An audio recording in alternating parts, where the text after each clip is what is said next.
Hello, welcome to the second half of Chapter 5 in Falling for Truth.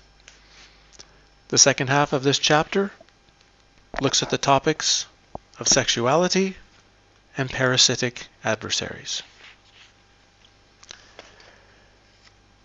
That is the way it is with people in the group. A person conserves his energy for a while, keeps himself clean, tries to rise above the manure pile. But what happens? The king falls off his throne. He meets a woman who is like the black paint on a mirror. He projects all of his desires on that woman, who is doing nothing more than reflecting back what the person wants to see. Richard Rose. It takes little to see that sexual union between people is a form of betweenness. This is the act that can manifest a new human being into existence. The connection of opposites can also lead to pleasure, energy, and also manipulation and the loss of energy. It is the realm of the masculine-feminine integration, and as such, links clearly into this topic. Rose's mention of the black paint on the mirror in the above quote is very important. I suggest you contemplate it very clearly, because so often we people get into sexual interactions with, we are never seeing them, only what we wish to see. Most every popular song of the last 60 years is about love and sex, obtaining it, most rock and R&B, or losing it, blues and country. Relationship with good friends have their troubling aspects to them, but as soon as something moves to the inclusion of sex, things can become difficult. Once the pair becomes a couple, each usually projects the largest deficiencies of their self onto the relationship partner to make up for all of one's shortcomings. How often have we seen that as soon as one partner begins to work on themselves, trouble ensues? Because a partnership is often not based on growth and change, but on status and inertia, to keep things in the exact energetic way as when the couple first met. One in the couple is fine with this, and the other is not. And if so, that is where the block between them appears. It is important to examine the topic of partnership and sexuality, but not from the in-dream standpoint, how to have a better relationship or be a better lover, but from the viewpoint of awakening. Where does all of this fit in for the spiritual search? I have come to believe that much of our sexual foundation is created as a child.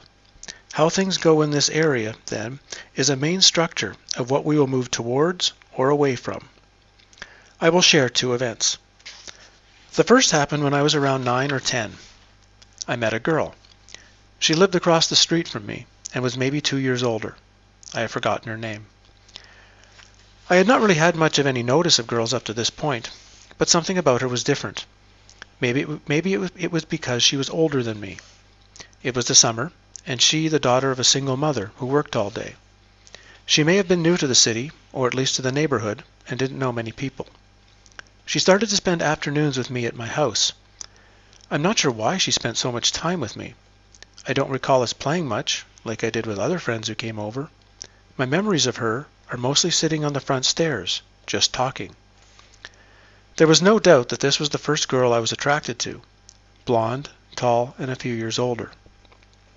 Is it any wonder that for most of my robotic life, I was attracted to tall, blonde, older women who were excellent at conversation?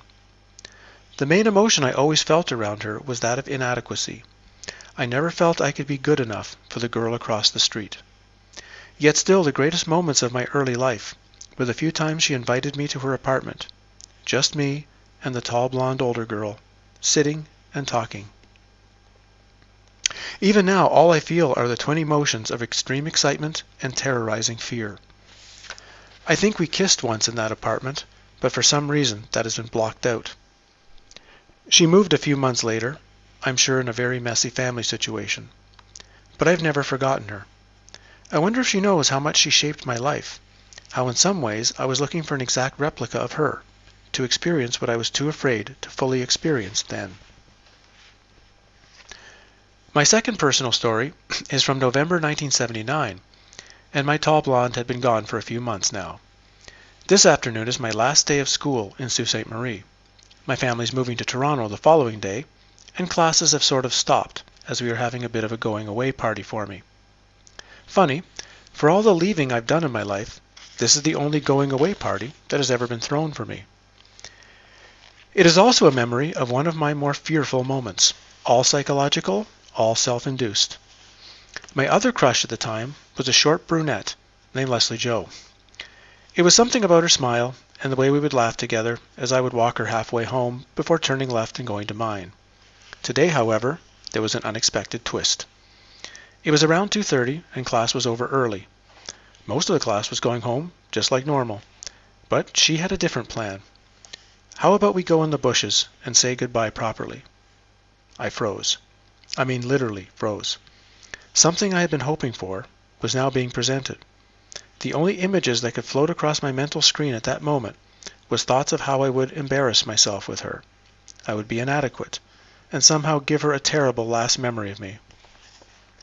My feelings I had from the blonde girl continuing. I made up some rather stupid excuse, and if I recall correctly, went running all the way home. In some ways, I may have not stopped running. If you want to know what is odd, around 1998 I took a close look at the girl I was on a date with, right next to a wooded park area, and noticed she bore an amazing resemblance, short, brunette, cute smile, to a series of other girls I dated over the years. I wondered about their similarity, especially when I had known my main attraction was for tall, blonde, older women. Then I tracked it back. They all reminded me of Leslie Joe. Somehow the rest of my life, I was trying to create the situation to make it into those bushes.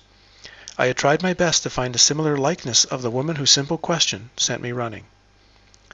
This is the sort of conditioning that is running our lives without us even knowing it, and why we must deconstruct every area of our life. The further back we go with examination, the more valuable the practice of recapitulation becomes. What is sex? We really don't investigate this question much, and even attempt to hide it from children as long as possible, with fairy tales of storks bringing babies. On the simplest level, sex is the biological mechanism to make more human beings, and is a similar urge inherent in all animals on the planet. However, unlike most animals, who get an instinctual urge at one moment of the year, in humans this urge can come and of 24 hours a day. Rose wonders at what point in history did humans begin to change our natural mating urge for upkeeping the tribe into something that is pleasure and a relaxation tool or an attempt to control and manipulate. So hypnotic is the spell that sex casts over us that just to examine it is one of the hardest parts of the process. That is because we have become programmed since childhood to have such great pride in having a boatload of children, to gain arrogance in our sexual performing, or create value in ourselves based on the attractiveness levels of our partner. We are making decisions based on the sex urge. The advertising and the media community know this. They say sex sells, and by selling the idea that if we have a certain car, or tool set, or diamond ring, that we will somehow get more sex. One of the many subliminal messages on the subject is that we should be engaging in as many times as possible as the ideal method of tension reduction. Tension, however, is energy, and is not necessarily a problem that needs to be eliminated, for tension is the main condition needed to create the gap of betweenness. To simply reduce tension might mean you're wasting energy that could be used somewhere else.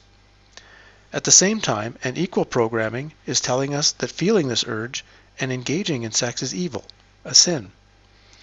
On one hand, they push us towards, then beat us with the other for going. No wonder we are so confused. However, for anyone who has been an artist knows, sexual energy is in some way a bridge to their creative energy. For some, they need sex to bring the creation to the fold. Others, to not have sex, to keep the energy within and express the creation. Meditation on sex is like lighting a match to see how much blasting powder is in the keg. You have to look into that keg without lighting a match, and when you do, you will see that you've been a robot, and that you've been doing things which were not your ultimate choice of behavior. Richard Rose. While Rose suggests that nature is our friend, and that we should do our best to live in accordance with natural law as much as we can, we must realize that following nature will not necessarily lead to a spiritual realization. That is why Rose suggested that one of the most important things anyone on a real spiritual path can do is take a serious, no-nonsense evaluation of sex. Mr. Park used to tell us, when we would listen to him on the subject, that none of us should be having sex. Not because it was bad or evil, just because we didn't know what we were doing. Thus we were creating a mess with our energy. He said, once you had learned totally this area, then you could have sex. The Gnostics and many other key spiritual figures were at the top of heresy when they suggested that none of their followers should have children. They were not rejecting sexuality. Instead, they were seeing everything in terms of energetic expenditure. To them, making a baby was the biggest expenditure of energy there is, not only in the making of, but in the raising of the child. And they wanted all of their energy put towards self-discovery and universal knowing. They felt that there were, even in 200 BC, more than enough children on Earth, each a part of the Absolute trapped into matter.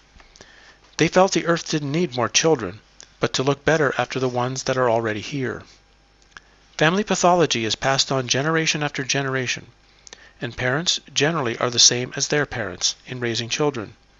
Since most come from dysfunctional or abusive families, it's no surprise that the mess keeps getting transferred from generation to generation. It takes much transformation to be anything different, especially in crisis. The best way to make it stop is to have no children to pass it on to. It was the number one reason I chose not to reproduce in this life. But open discussion about sex in our spiritual journey is not that big of a seller.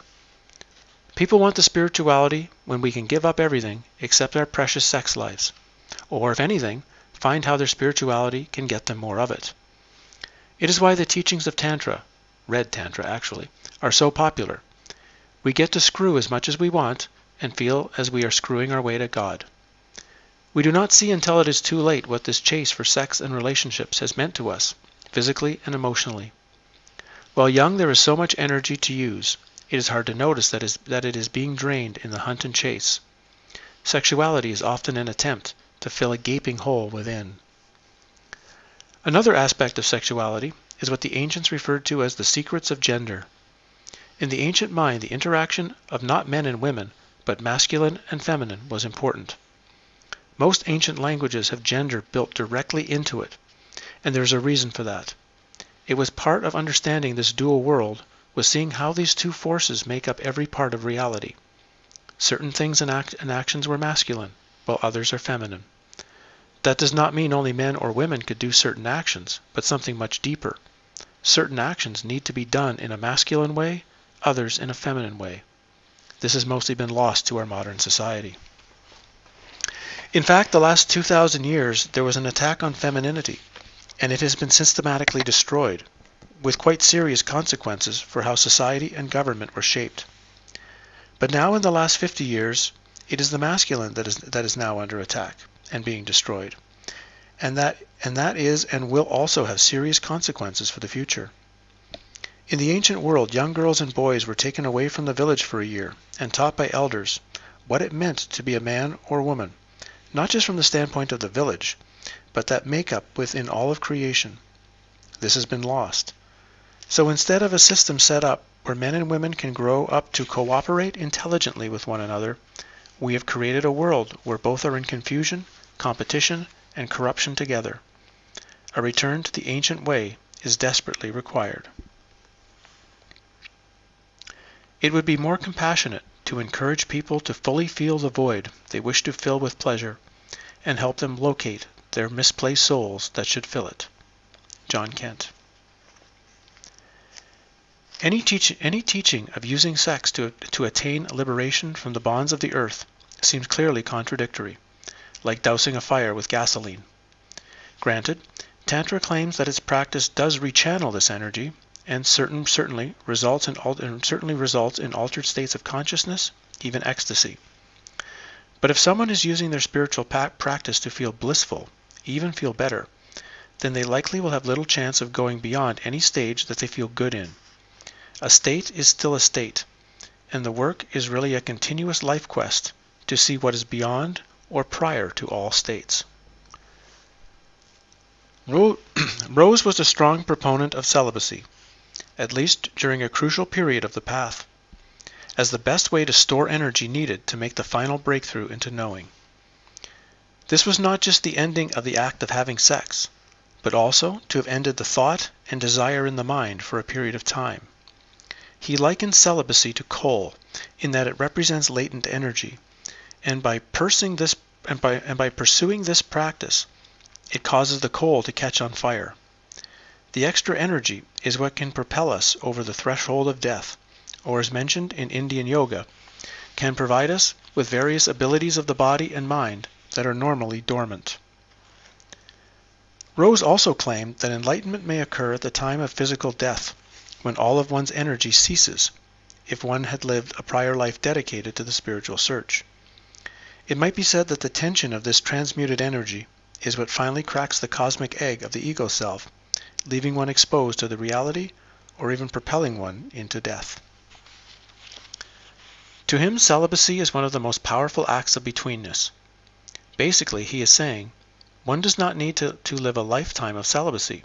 One needs to be celibate to examine sex fully, and to finish the business of getting answers that we have committed ourselves to. When that is complete, we will know who and what we are, and if sex and children are in our life movie, then we can go down to fulfilling that in a natural, grounded way. This is most hard at the beginning, when, like backing away from any addiction, one will suffer the pangs of withdrawal symptoms. To try and turn away from sex can produce as big a reaction as trying to get off heroin or crack. I have found, particularly for men, it is not so much the orgasm that is the problem, but how the orgasm is being generated. If it is via sex with a partner that you have feelings for, then the brain and body will operate normally.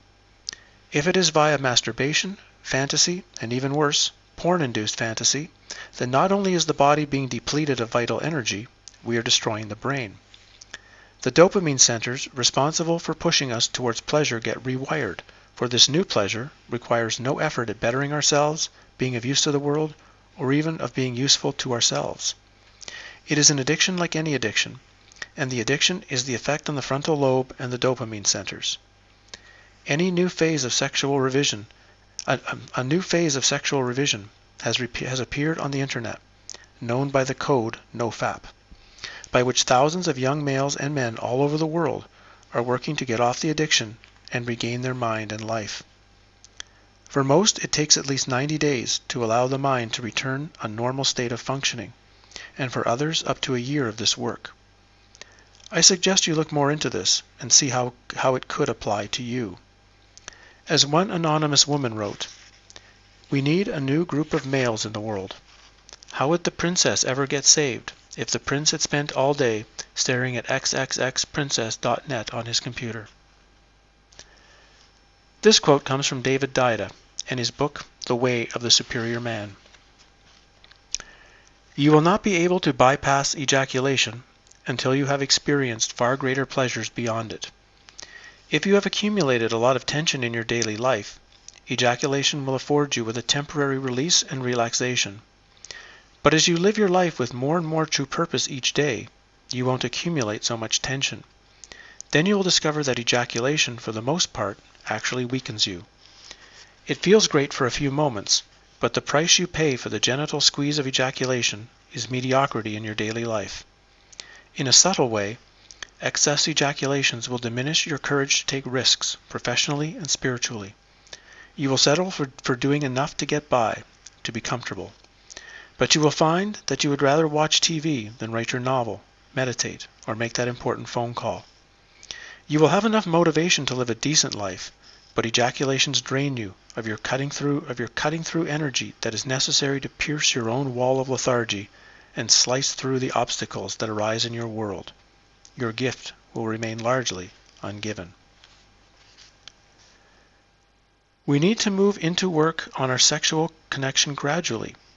Otherwise, we may frustrate ourselves over perceived failure and open doorways to entity attack. Remember, this work requires us to work on the deepest level of the structures of our brain. We keep moving forward in small steps. But if you can keep the mind focused, the body will follow, and things will begin to even out. It can take quite a long time to complete this task, depending on where you are. My barn having burned to the ground, I can now see the moon. Taoist saying. When it comes to sexuality, what will be right for one will not be right for another, and is dependent on one's life experiences. An overly sexed individual who has chased it their whole life will probably gain great benefit from celibacy, while someone who has been afraid or ashamed of it most of their life might be better served in walking into this area openly to observe how their mind and body react to the experience. This is a most unique part of the path, but it is one that we cannot overlook. The job is not to eliminate sex from our world, but to include it in the way that is best for our spiritual search and our own vitality. All that is false for us in this area is removed to leave only what is true and helpful for us, to bring sexuality into one's life in a powerful life-enhancing way, as opposed to the energy drain it tends to become.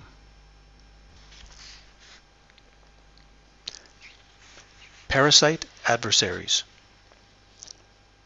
We have two minds, one from the Creator, and the second from the revolution of the celestial spheres. Iamblichus.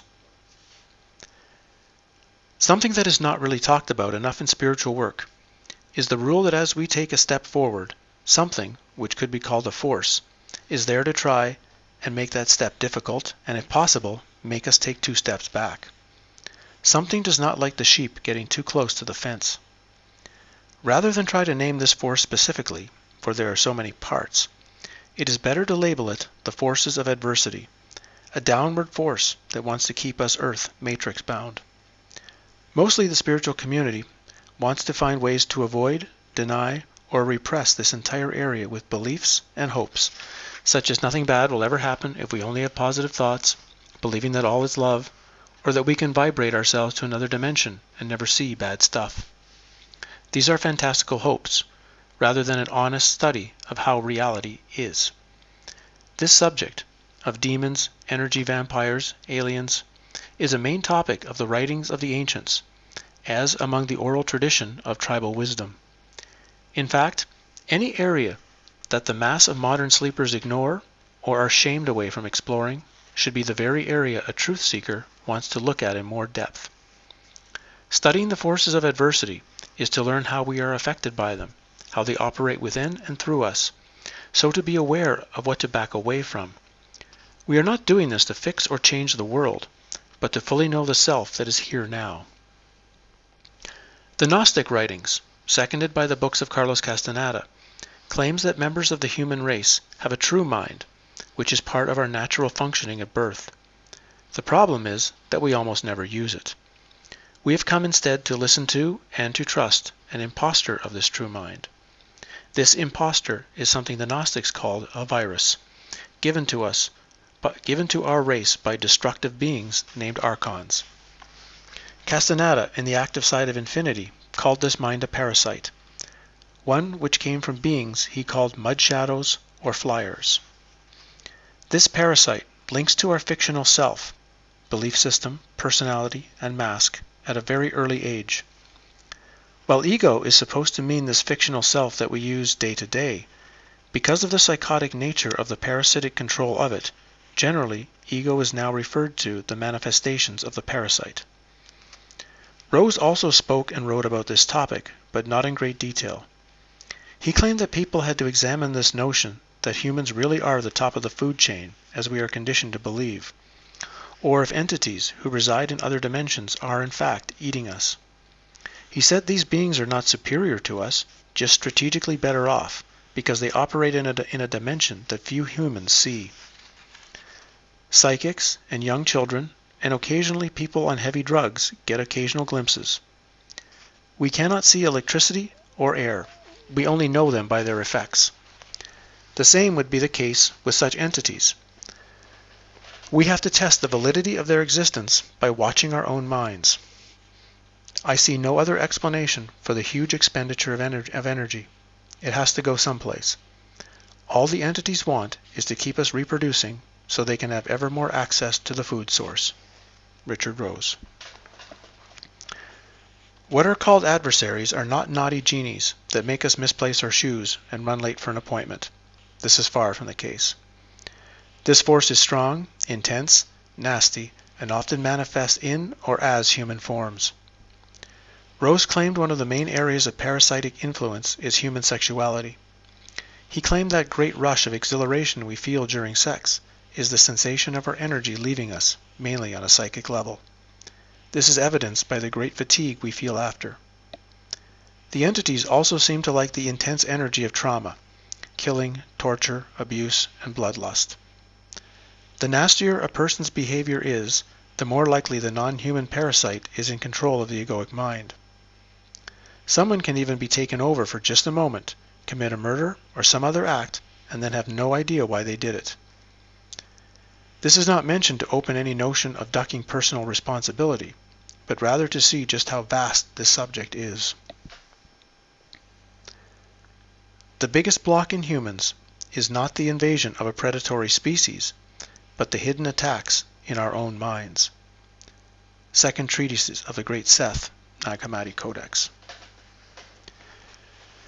The first time I came across one was in a retail store in Calgary in 1998. I was waiting for my friend to finish his shift so we could go for a coffee and talk, when I noticed a guy looking in my direction, about 25 or 26, wearing a t-shirt. Nothing would seem out of the ordinary except the cold eyes staring at me. Something about those eyes told me that he was not human. While I knew nothing of archons or demons at the time, I felt that the being was attempting to control me through its stare. I stood there and stared back, while mentally letting it know that I knew what it was and it was not going to win. Come one step closer, and I would wrap my hands around its throat, strangle, and annihilate it. Simple as that. We stood and stared at each other for maybe 2 minutes, maybe 20. At some point, it knew how serious I was, and turned and simply left the store. It took me a while to allow the body to relax. I had become absolutely tight. My friend recognized this scene and what was going on. He came over, looked at me, and said, "You can't back down from them, not even once. Once they think you will back down and not stand your ground, they will roll over you the rest of your life." This force, that either is or manifests as parasitic beings, has been here for thousands of years, and has controlled and shaped much of the recent history of our planet and human experience. All of what we believe to be history and is taught in our schools and universities is mostly just a manufactured story, a story so ingrained that many do not even question it anymore. Things are now very close to the world foreshadowed by George Orwell in his book 1984 and Aldous Huxley in Brave New World. Thus, one must work with the great force of doubt. Doubt everything. If you don't honestly study history and see the lies, you know little of the present. Any group that wants to control the present first must control the story of the past. Those who control the present can produce the future. If you really think you want to have an impact on the future of yourself or this reality, then the study of history to see if this force is true or not is an important step. Some who investigate these subjects plunge so deep that it leads to depression, anger, and supreme paranoia, due to what the findings mean for our day-to-day world. That is no reason to hide from it, however. Look at an area, understand, and then move on to other things. If we lose clarity during the study, then our work on self-observation will suffer. Every animal has a natural enemy, and so for humans. It is not disease or death, but terrible creatures that watch over us until we have a moment of weakness. They lie in wait like vultures around a corpse. When that happens, we become broken in spirit. That is when people do terrible, unspeakable things or create misery for others. Harry Wood. These adversarial beings are interested in humans, for it seems that unlike the rest of the animal kingdom, humans have a particular energy that is very nourishing for them to eat. As such, they have installed themselves into our natural lives, and in a sense, they grow us the same way we grow cattle. What are known in modern language as demons are another interchangeable word for this parasitic force among us. I will only provide tiny bits and pointers. More so, if these entities attach to us, they can make us sick or create problems in our life until we can find them energetically and remove them from influencing and draining our energy. In the famous Greek myth, Prometheus, who represents all of us, is punished for stealing fire, representing personal awareness, from the gods to bring it to humanity. He is chained to a rock, and each day an eagle, the emanations of the mind, comes and eats out his insides, his emotional body or energy. Each night Prometheus repairs himself, and then wakes up to repeat the cycle of being food again for the eagle. This is a total representation and comparison of our human existence in this reality. This cycle, in the myth, continued until Hercules, representing Horus, the warrior, true wisdom beyond the dream, comes along to break the chains, and give Prometheus his freedom. If people could see their true position and understand the horrors of it, they would be unable to remain where they are even for a second. They would begin to seek a way out, and they would quickly find it, because there is a way out. But everyone fails to see it, because they are hypnotized. You are in a prison. All you can wish for, if you are a sensible person, is escape. But how? It is necessary to tunnel under a wall. One person can do nothing. But let's suppose there are 10 or 20 men and women. They can work in turn, and if one covers the other, they can complete the tunnel and escape. Gurdjieff. Anyone who starts the process to regain their personal power and freedom is immediately tagged and targeted by the system to do what it can to put them back to sleep, render them powerless, or make them lose faith in continuing. The adverse force will also try to disrupt and sabotage the target, us, by using the people around us who are open to direct manipulation. Sexuality, because of the great energy generated, is an area manipulated, especially at a young age, to cause guilt, shame, and inner destructive patterns to last a lifetime. Thus, we have to learn to be extra aware in this area. You will not have to seek these forces of adversity out. As we progress along the path, they will find us.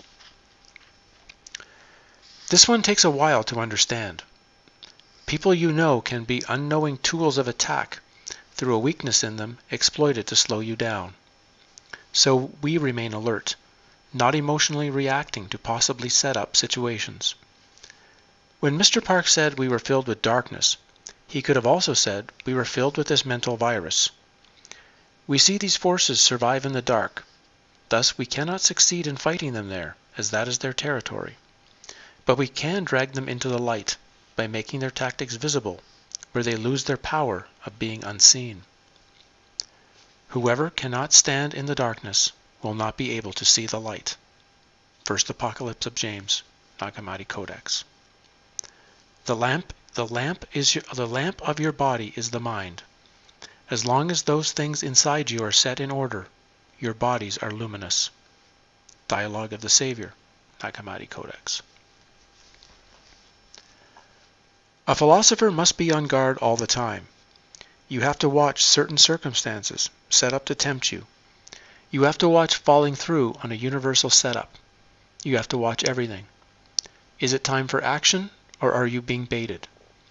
Do not ignore the forces of adversity. That could be as damaging as increasing their substance by giving them a direct relative form.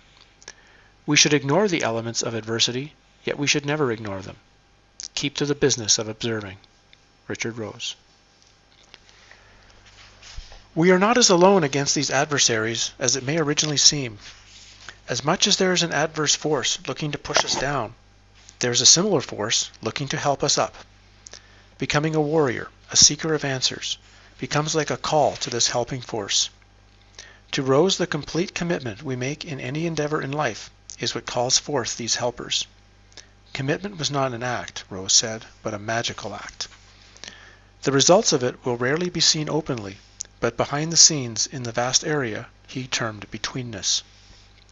Learn how to stay one step ahead to avoid what may be coming next.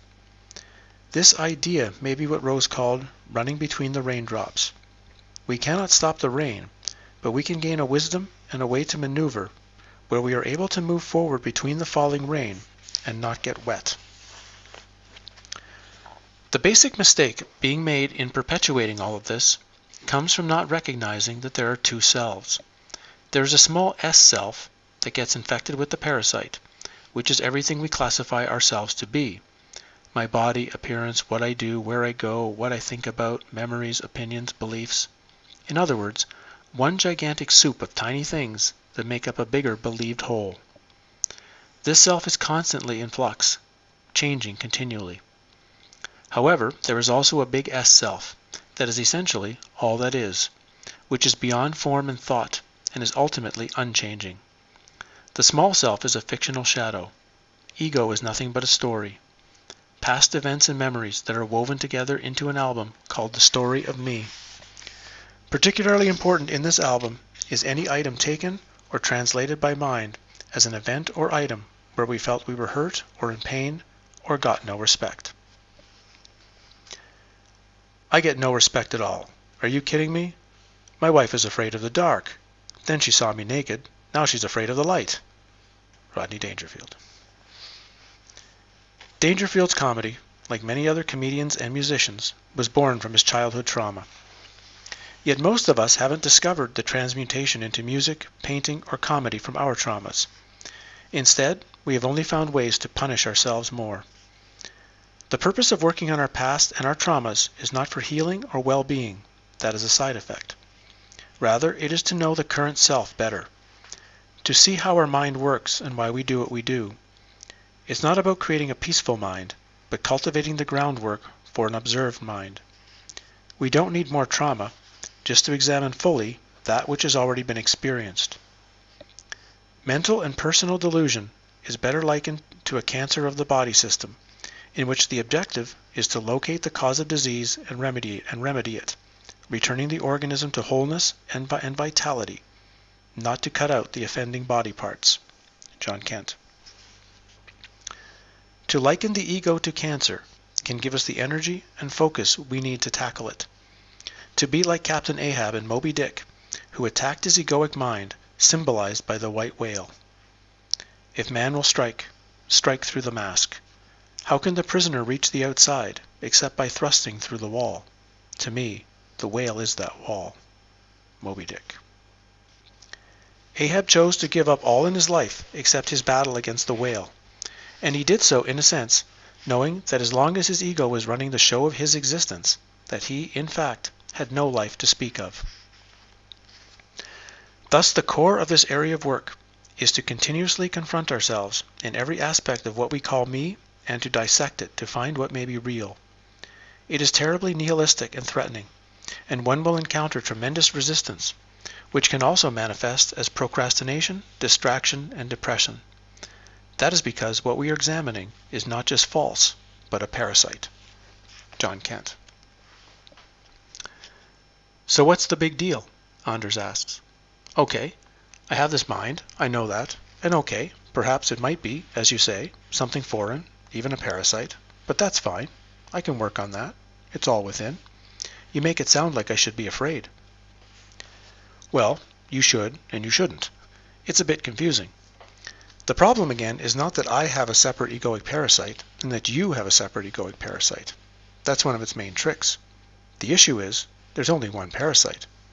What you have and I have and the girl at the counter there and the guy walking funny has, it is the exact same parasite.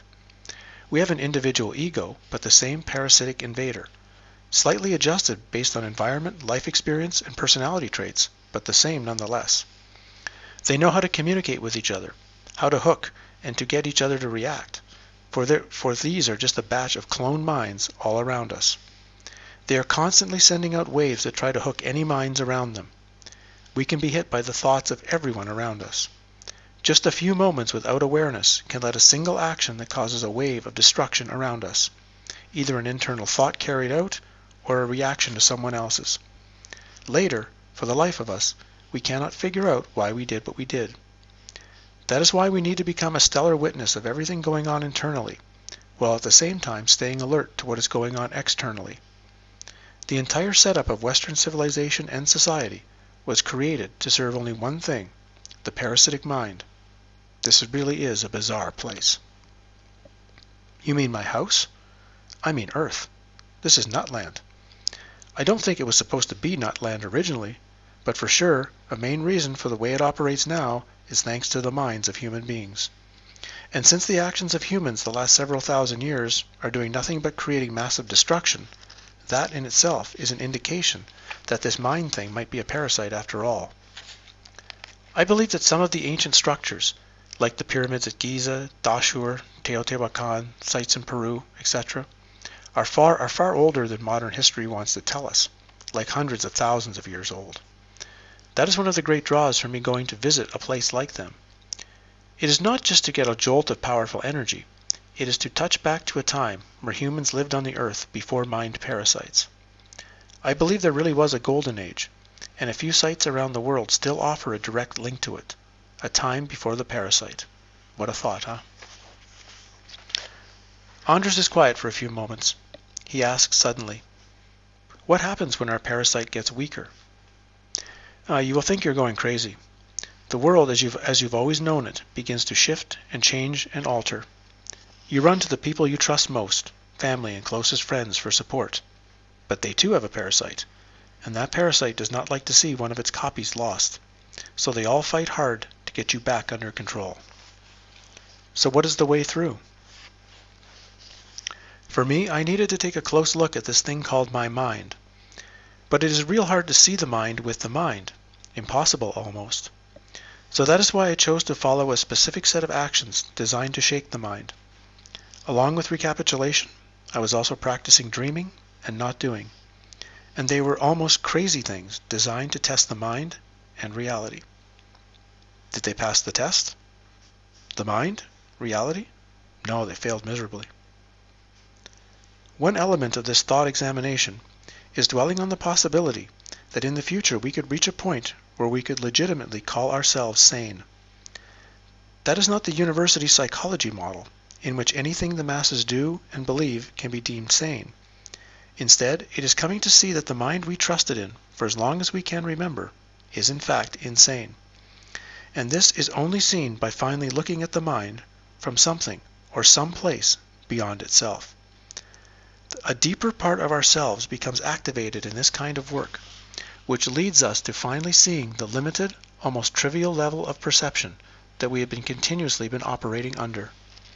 To achieve this feat, we need to see the mind from one level above the mind in order to really know it. We then begin to adjust and correct the foundation of the insanity that we find, what Castaneda referred to with his term, reorganizing the island of the tonal.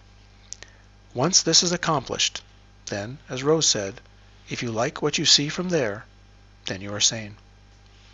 I would classify sane as a mind no longer influenced by the parasite. Our remaining transfixed by the performance is not only due to ignorance and habit.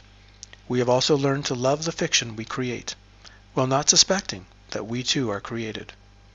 We have grown an ego of pride and self-satisfaction in our role, reaffirmed through others' eyes, to whatever extent we are successful in the usual pursuits of life.